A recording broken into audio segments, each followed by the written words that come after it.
said to him at the end of that meeting, we had a lot in common talking about the life of a pianist. A lot of strange connections, actually. And I said, there are loads of books about David Bowie, but I've never seen anything, a book written about you. Has anyone ever written a biography of you? And Mike replied, no, never, but I think you'd be the perfect person to write one. And that was it. And here we are 4 or 5 years later. I'm absolutely delighted that it's finally here. So, sorry, long answer.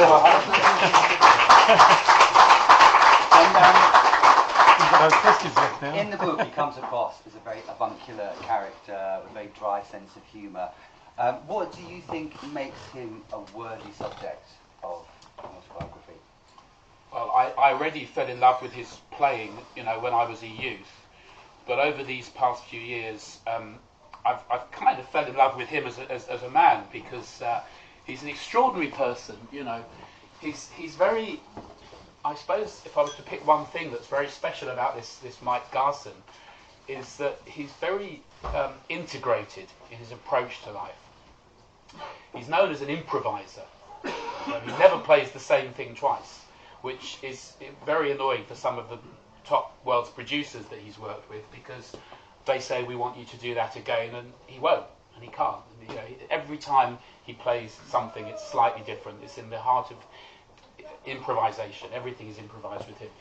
It's all in the moment, but that totally ties in with his worldview, because he's very much into the idea of living in the moment. He's never drunk or taken drugs, which makes him very unusual in the world of rock music. I mean, he's toured the world many times with Bowie and with other rock bands, 9 Inch Nails, Smashing Pumpkins. He's worked with dozens of big names, and he's been on that scene, but never, no drugs, no drink. And that, to me, makes him fascinating. And we've actually got a chapter in the book exploring these issues about creativity and addiction, and why so many creative people end up having problems of addiction. And we explore that together. But the reason why I was on a mission to sort of bring the story of Mike to people is he is the most extraordinary musician and creative person who's sort of he's become something of a mentor to many people. He's a great sort of educator, very caring, very pastoral. I mean, when he was about 14, he was set to become a rabbi, coming from a Jewish family in Brooklyn, and being quite studious. He was had ideas of becoming a rabbi, and he jokes about this today. Because certainly what was a loss perhaps to the rabbinate was actually a gain to the rest of us. But as a musical mentor and educator, and in recent years working in musical therapy as well, which is another whole chapter, I'd say that he's actually fulfilled something of that caring, pastoral, educative sort of roles. You've touched on it. He's known as kind of the master of improvisation, and some producers would record him immediately because you knew it was never going to be the same again. Exactly. Yeah. And that living in the moment is a theme that you're constantly coming back to in the book. Do you get a sense of that from him when you're talking to him? This mindfulness, I guess, is. You do. I mean, several people I've spoken to have said, "Oh yes, I met Mike. I went there for a lesson or a meeting or something. Oh, we had 3 hours." And I thought, this is deja vu, because things do have a way of spinning out and going away from. But that's part of it, because he's actually going with the flow. He hasn't got a set agenda, and I think that's part of living in the moment. So yes, there is an immediacy. I'd say he's very in tune with himself. He's in tune with others. If I could just come back for a second though to that thing about addiction. How does this all fit together? Because I didn't really explain what I was talking about. But his attitude is that if people need to escape through getting off their heads, then they're clearly not actually in the moment. They're going off somewhere else. And his attitude is that if you get really into your creativity and you love the music that you're creating or even listening to, then you are less likely to need that journey of escapism, because you're actually having one anyway, but it's a more immediate one. You're actually in the moment. So all of these concepts tie together with him. Does that make sense? Absolutely. I mean, there are some great stories in the book about when he first started playing with Bowie and he was completely unprepared for the level of success and fame, I guess, that he was getting, and the stories of him trying to gather his music up at the end of a gig and the stage being rushed by fans. What's his take on all that now? You know, I mean, he was quite snippy at the beginning as well, wasn't he? He thought that his peers kind of looked down on him for playing pop. Right. And he kind of bought into that as well until maybe 20 years later when he thinks, actually, you know, it's about being in that moment with the music. Well, I'm glad that you decided to change the word from sniffy to snippy, because he was about the only person on those early tours who wasn't sniffy in terms of sniffing cocaine. And that's one of the reasons it makes this book and his story worth reading, because he was about the only person for those tours who remembers any of it, because he was teetotal. But you're absolutely right, this is a really big theme in the book, is about the problems of musical categorization and putting people in a box. So Mike, to tell the story very, very briefly, he trained in classical music, then he got into jazz. So in the 60s he was a New York jazz musician, playing tiny, smoky clubs, and he was struggling, you know, and he tells the story of how one night he came back to his wife and one-year-old baby at the time, Jennifer, and his wife Susan, and I said, I can't go on, I've just earned $5 tonight, you know, in a jazz club, we can't live this way. And he said, I'm going to have to give it up, or at least I'm going to have to find another way, you know, to make money. And the synchronicity was amazing. The very next day after that conversation, he got a call from a certain Tony DeFries, manager of David Bowie, when Bowie was about to hit America for the first time. And DeFries said to him, look, you've been recommended as a really, you know, avant-garde, obscure jazz pianist, because Bowie, in his genius, wants to bring avant-garde jazz on board his rock music. And what other rock musician would have done that in 1972? So Tony DeFries said, are you willing to drop everything and go on tour? The tour starts in a week. And the first gig is in Cleveland. And he said, we need you to come and audition. Can you be at the studio in Manhattan in 20 minutes? At the time, he was teaching a lesson. And he had his baby with him, you know. And he persuaded his student to babysit the baby. You know, for which he says his wife later killed him. And then he went off to the audition, you know, and passed the audition very quickly. He played just a few notes, and Mick Ronson was like, that's it, you know, you're in. A week later, he was on the road. Well, coming back to your question, yes, it was bizarre for him, because when Tony DeFries said, can you go on tour next week, you know, across the States with David Bowie, Mike's reply was, David who? He was a jazz musician, really not obscure, but I mean very underground circles. So it was amazing for him, and he said he was completely like an alien abroad. He tells wonderful stories, which we've got in the book, you know, about being in New York at an after-show party, for example, where everybody was taking drugs, he wasn't, and he didn't know what was going on, and he said he was just like totally a fish out of water. One of the themes I've developed in telling his story, which occurred to me as an interesting angle, was that just as we know of Bowie as being the alien of the music and art and artistic world, always separate, always different, always one step ahead and so on, but in a paradoxical way, within those circles of rock music, Mike was a different kind of outsider. He was an outsider amongst the outsiders, because he was actually quite straight. So it was kind of, he in turn, when I say quite straight, I mean compared with rock circles, but he had his own jazz attitude and his own ideas, and so he was very much, you're right, you know, sort of a little bit out on a limb, and it took years for him to adapt into that. I mean, imagine the situation when they auditioned him. They said, right, you're coming on tour in a week. They gave him a cassette tape with like 25 songs, all the songs we know and love from Ziggy Stardust and so on, and said, right, learn those, get on the piano. A week later, that was it. He toured the whole of America, and then Japan, and then Britain, you know, and then there were periods on and off with him and Bowie, but you know, he did play live with Bowie as recently as 2006 in New York, so that's a pretty long sort of a stretch.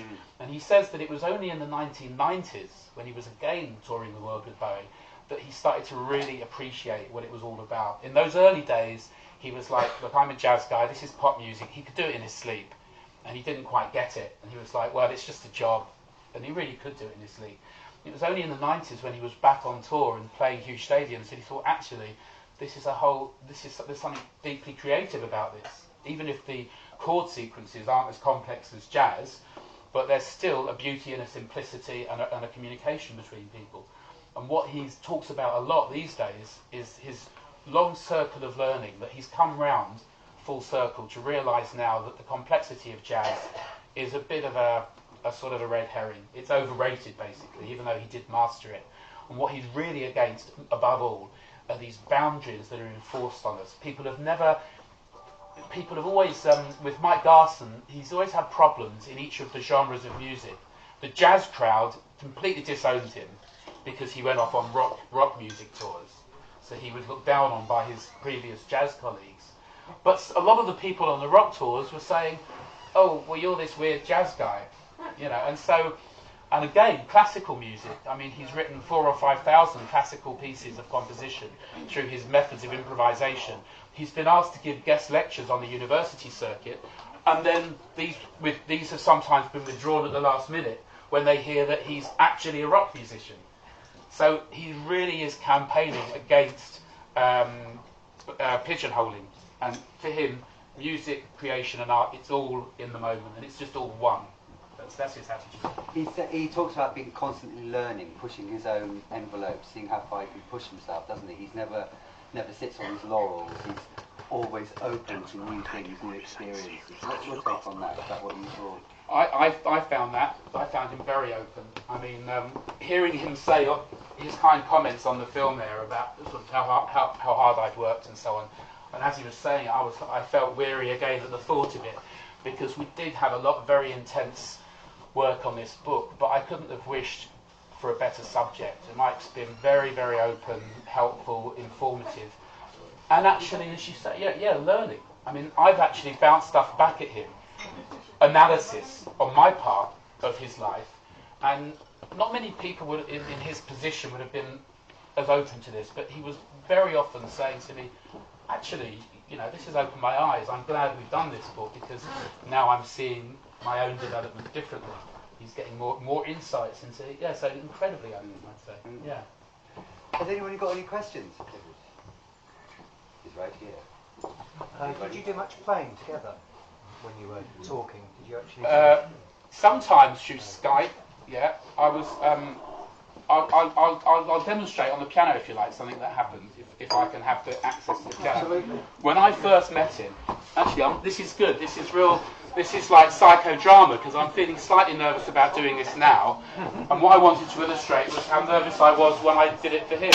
So when I first met him, you know, I explained that I played the piano and loved playing these old Bowie songs. And he said, get on the piano and play it for me in his studio in LA 5 years ago. So I was very nervous, probably more so than I am now. And I did my best. And he was sitting right next to me. And this is a piece of piano music that he sort of made famous, that he created. So I was absolutely sweating like crazy as he was sitting next to me watching me play this. And I had the added disadvantage of having to play the top line because there was no vocalist with me.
kind of got the thumbs up from Mike, which was the greatest moment of my music career, to have the thumbs up from the man who created it. Thank you. Any other questions? Yes. Yeah. I should know the answer to this, but did he get any writing or arrangement credits on Aladdin Sane? Because it seems to me like that is so integral to the sound of the album. The question was, did Mike get any writing or arranging credits on Aladdin Sane? I'm afraid the short answer is no. Because it seems he should. Seems he should. Well, I wouldn't argue with that. Yeah. Anybody else? Yes, can I just ask, you said that Mike battled with the sort of boundaries and genres of music. Do you find that irritates you? Sorry, I can't. Can I just see where? Yes. Oh, hi. Yes. Does it irritate? Yes, absolutely. About genres and boundaries. It's a really important point because jazz, pop, classical, they are fluid. I mean, obviously we know when we hear something that we say that's jazz or that's classical. I'm not going to pretend that these terms don't exist. But the idea of, of them being a rigid division, are you a jazz musician, are you a classical musician, it should be more acceptable than it is for someone to say, no, I'm just a musician. And there are a few examples of quite well-known people who've done quite well at crossing these boundaries. Gershwin, Leonard Bernstein, Mike is a case in point. Obviously, Andre Previn, for example.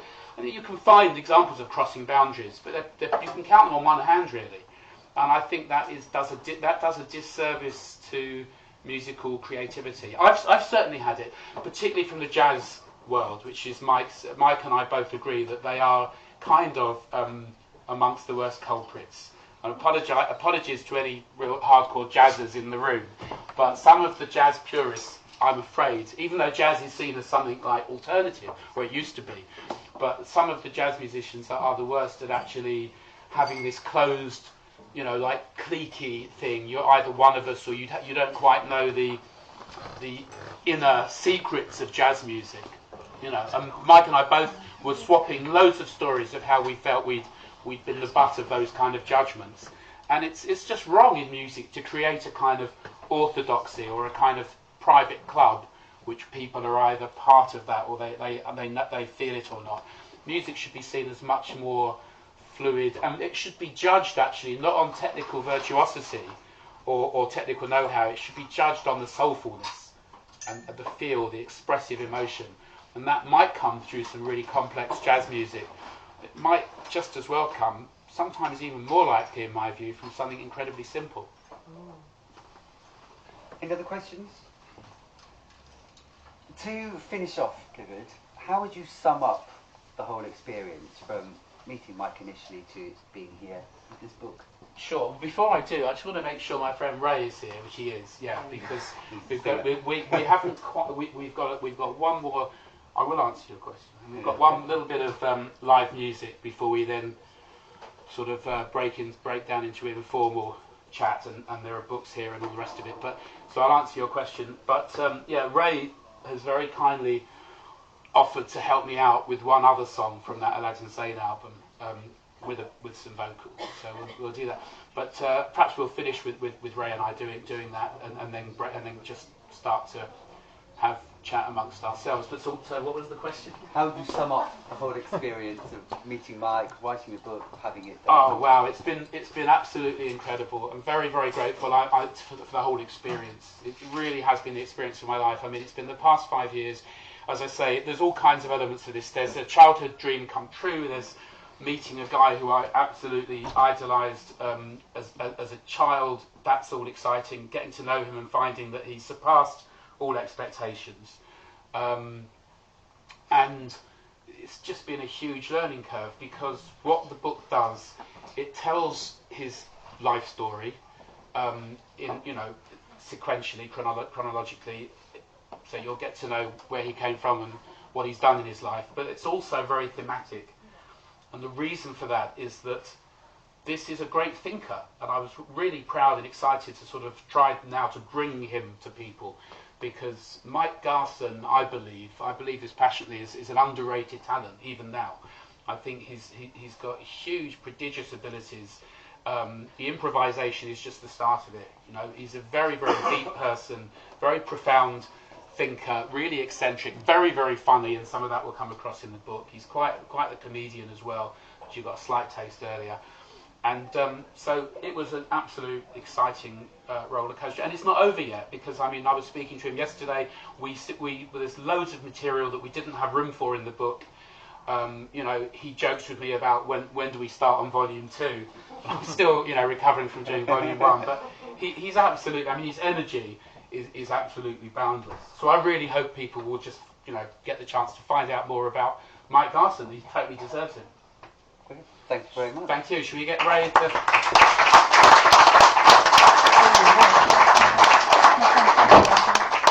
And there's no microphone, so if we have really hush, because it's hard to do the vocal without a microphone.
Oh, that's the point. Did we have a reading? Did we have a quick reading?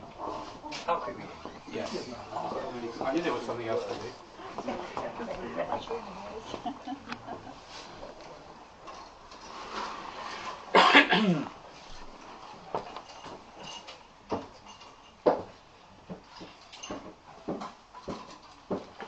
Okay, I'll just do two very short readings. The first one is from the introduction to the book, which is talking about how the book came about. And the second one jumps onto the first chapter, which is in Hammersmith Odeon in 1973, or the Eventim Apollo as it's called now. So this is a very short section from the introductory section first. My visit to LA to conduct these interviews with Garson was the latest in a series of occasional periods there, each of which had been enchanting in different ways. I had first been in LA in the late 1980s, and on my first visit to Venice Beach had come across a pianist busking on a real upright piano. I wondered what would happen to the piano when he finished for the day. At the end of his set, he stood up and pushed his piano before him, disappearing into the sunset, the piano set on a wooden raft with wheels. In 2009, I had got hopelessly lost on my first visit to Garson's home in Bell Canyon near Calabasas, having got halfway to San Diego, going south out of LA rather than north, when the driver finally got his bearings and turned around. But my journey that day was only the final hour or two of a much longer journey, which for me had culminated in that meeting. At the age of 6, my parents had bought me a toy piano. I was never away from it for long, so the following year they decided to send me for piano lessons. They found a teacher by the implausible name of Miss Beryl Silly. I forgot her first name, completes the picture, doesn't it? Miss Beryl Silly, who taught from a rundown maisonette in Wembley, North London. My grandmother took me there for a half-hour lesson each week, whilst my parents were at work. It was a slightly grim experience. On arrival in the hallway, there was a huge poster of Margaret Thatcher facing the door. By the baby grand piano was a very vocal parrot, and whilst I played Chopin each week, she would surreptitiously nibble shortbread biscuits whilst brewing her tea, ready for after I had left. Against the background of such an introduction to the world of music, the arrival of Aladdin Sane was the 1970s equivalent of joining the first passenger jet into space. As I ran home after school one summer's day in 1973 and anxiously put that RCA orange-labelled 12-inch vinyl LP onto the turntable, a whole new world was about to open. As the needle made contact with the spiral groove, rotating at 33 1/3 times per minute, and the familiar analogue scratch whispered out of my parents' Dansette record player, from which by then we had removed the thin black wooden legs and had it sitting on the floor, the two opening chords of Watch That Man, G and C, were an apt fanfare for the start of my adolescence. Mike Garson's piano playing washed beautifully all over this album of 10 songs, and I was lost in it, lost on the way to Bell Canyon. That's the end of the introduction. And just finally, one short reading from, just to give you a taste of the first chapter, which is Hammersmith 1973. Brooklyn, New York, one hot autumn night in 1972. A struggling young jazz musician had just completed another small club gig in his hometown. He returned to his wife and baby in their cramped apartment with just a few dollars payment for having worked his usual magic up and down the black and white keys of the piano all night. Actually, I'm going to skip this page and jump to something else because I've already told that story earlier on. Let me just jump it a little bit and come on to the call that he got from Tony DeFries. There was a call from a certain Tony DeFries with an intriguing offer. Garson had heard of neither manager Tony DeFries nor his artist, David Bowie. Bowie was already huge in Britain and on the verge of breaking America, but his name would certainly not have been common currency in the jazz community. Mike Garson recalls that this was going to be a rock gig and it was going to be easy for me to play, so to speak. But what I didn't realise was that it was a gift and it was going to bring out my originality and my real style rather than being limited to just the jazz vocabulary. So he goes to the audition. The first thing he noticed was Mick Ronson's wild blonde hair and high socks and boots. Trevor Boulder's wild black hair with silver on the sideburns. Bowie's red hair, shorter but full. Whilst Garson stood there in a t-shirt and plain dungarees. Quote, and I didn't know where the fuck I was. The details of what happened next have been told many times in the music press and in biographies of Bowie, but Garson is clear that many of those accounts have been inaccurate and now offers to give me exclusively his definitive account. I think that's an apt place to stop because this is where... Thank you very much. Thank you all for coming.